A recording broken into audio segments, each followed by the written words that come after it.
In Maxwell trial, FBI testifies about GMax emails about Epstein's massage lotions. Jane spoke out of court by Matthew Russell Lee. Patron song video ruling. BBC, Decrypt, Light Read, Radio, Podcast. SDNY Courthouse, December 7.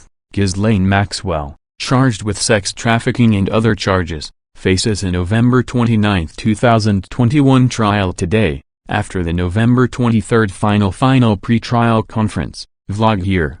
On October 29 and again on November 12, Maxwell and the U.S. Attorney's Office for the Southern District of New York filed a flurry of motions in limine, heavily redacted. The government argued that trial exhibits are not public and will be withheld. Inner City Press opposed and opposes the continued secrecy. On the morning of December 3, Jeffrey Epstein's longtime house manager Juan Alessi was cross-examined, and a pseudonymous witness name was blurted by Team Maxwell. Not for the first time. Inner City Press live tweeted here, podcast here, 9 a.m. vlog here. On the morning of December 7, 2 FBI agents testified, one about emails from GMax about Epstein's massage lotion needs. Inner City Press live tweeted here, podcast here, 4-minute 9 a.m. live stream here. It's USV. Ghislaine Maxwell Day 7. Starting with lawyers' arguments about witnesses learning what's been said in court the previous day. The issue will have to be decided by Judge Nathan. Maxwell's lawyer Menninger.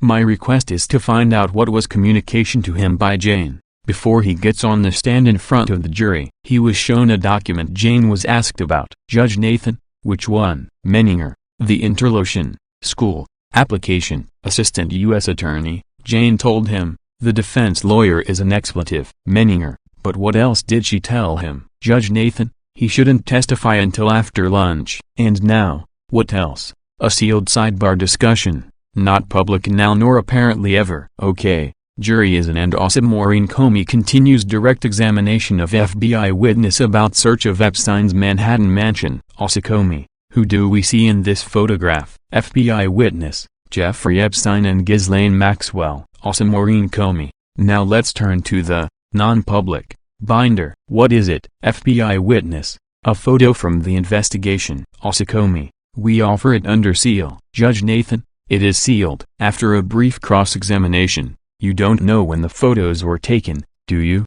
Next, U.S. witness is Stephen Flatley, FBI card coordinator, digital forensic examiner and Quantico instructor. Also, what is this? Flatley, a hard drive I examined in this case. Also, what is the registered organization for this computer hard drive? FBI's Flatley, GMax. Also, and this email, Flatley, from GMax1, at mindspring.com. She says, I need to know what list John is using. No water in black murk, no pens, pool deck filthy. Flatley, GMax wrote, the massage creams in J.'s bathroom were a mess. Also, we offer Exhibit 418 under seal. Judge Nathan, admitted under seal. Also Pomerantz, and this document, FBI's Flatley, it's by GMax. It is about massage lotion products. For those asking, it's dated Sept 7, 2002. Now Flatley is reading notes about Ghislaine, written by GMax, including Jeffrey and Ghislaine really complement each other. They are great partners. Also, they are boyfriend and girlfriend unlike what some may think. Also Pomerantz. No further questions. Now the cross-examination. Maxwell's lawyer Laura Menninger, you don't know if anything was changed in the course of the copying, do you? FBI's Flatley, I suppose I don't. Menninger, and could you find out if GMax was in the same place as the computer, and with a whimper and not a bang? Flatley is done. Judge Nathan, members of the jury, we'll take our mid-morning break. Inner City Press has launched #Maximum Maxwell and Mystery. Bonus #court case cast coverage will continue. More on Patreon here. On November 23 there was a final pre-trial conference and Inner City Press live tweeted it here, podcast here. Likewise, Inner City Press opposes censorship by the UN, which after it tasked UN Sec General Antonio Guterres head of partnerships Amir Dossal was on the board of Maxwell's Terramar Foundation was roughed up and banned from the UN. Summary here. Quinn Emanuel lawyer's letter Q&A here.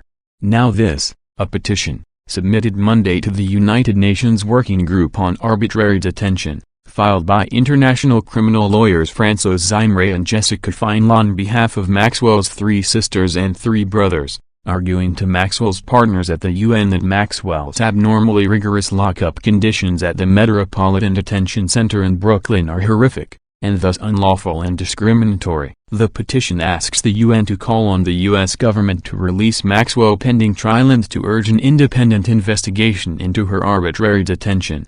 This while the UN active covers up its own peacekeepers' child rapes. This is ghoulish. On November 15, Judge Nathan held a conference about jury selection. Inner City Press Live tweeted here, and podcast here. On the morning of November 16, Judge Nathan questioned prospective jurors. Inner City Press Live tweeted here, podcast here, November 16 afternoon here.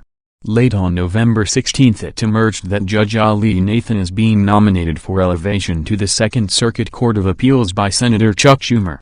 She said, "If I am nominated I will continue to do my day job, which means presiding over this trial until completion and handling the hundreds of other civil and criminal matters on my docket." So it appears she would complete the Maxwell trial, but any sentencing? Would she follow 2D Circuit Judge Richard J. Sullivan in keeping some SDNY cases? As noted, Judge Sullivan is still rightly allowing call-in lines to in-person cases. Here, podcast here.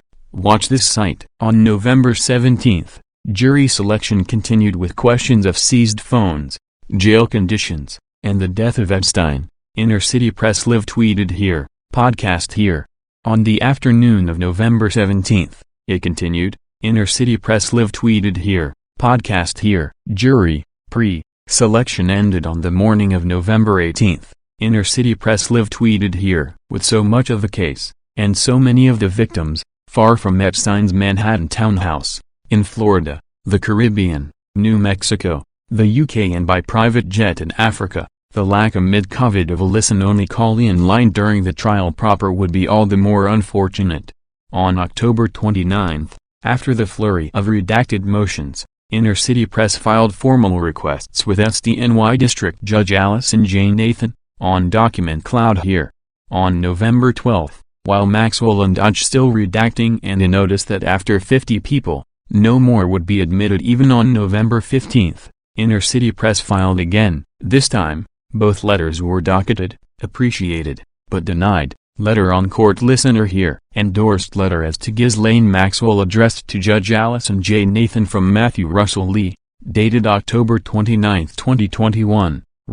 Timely opposition to blanket requests to seal portions of motions in limine, trial exhibits, public access. Endorsement. The court received the attached letters via email. This district no longer permits public access by telephone for in-court criminal proceedings, including trials. The memorandum can be found here. The court's public access orders for all proceedings in the case can be found here. The court has implemented a procedure for docketing filings with proposed redactions and is ruling on the proposals as expeditiously as possible. CDKT, number 401, so ordered. Signed by Judge Allison J. Nathan on November 12, 2021. Earlier on November 12, Inner City Press called into, and reported on, a January 6 case in the district for the District of Columbia, and even other in-person criminal matters in the SDNY. For November 15, only 50 people will be allowed in. Meanwhile, for example, the Kyle Rittenhouse in Wisconsin State Court is on YouTube. While engaged and appreciative on the federal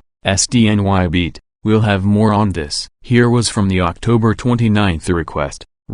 U.S. v. Maxwell, 20 CR 330. AJN, timely opposition to blanket requests to seal portions of motions in limine, trial exhibits, public access. Dear Judge Nathan, on behalf of Inner City Press and in my personal capacity, I have been covering the above-captioned case. This concerns in the first instance the flurry of motions in limine filed earlier this evening, replete with redactions justified by a conclusory reference to Lugas v. Pyramid Company of Onondaga. 435 F.3D 110, 2D Sir. 2006. The government's justifications for redaction, docket number 399, docketed at 10:06 p.m. on Friday, October 29. Cites Lugas then says the government also seeks sealing of trial exhibits, which are not public. Inner City Press immediately opposes this. As one example within this motions of limine, the government has redacted the entirety of its argument X, even the title and the page number. And as to trial exhibits, see for example Judge Jed S. Rakoff's order in U.S. v. Weigand, 20 CR 188, JSR. Here, there, Judge Rakoff ordered the U.S. Attorney's Office to make trial exhibits available to the public at large. While this was done, belatedly, in U.S. v. Parnas, it was refused in the current U.S. v. Cole. It cannot be refused in this case. Also, Inner City Press understands that the listen-only call-in telephone lines available so far in the case, there may be an attempt to discontinue them. The court should take judicial notice of continuing COVID-19 issues, including people's understandable concerns about congregating even in so-called overflow rooms.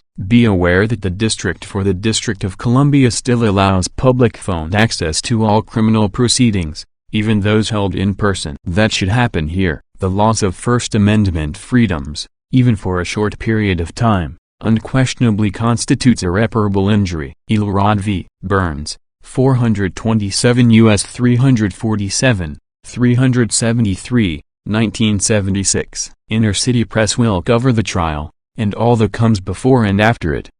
Court case cast and Song I, Song 2, Song 3, 5th Song, November 27th Songing now December 4th Song.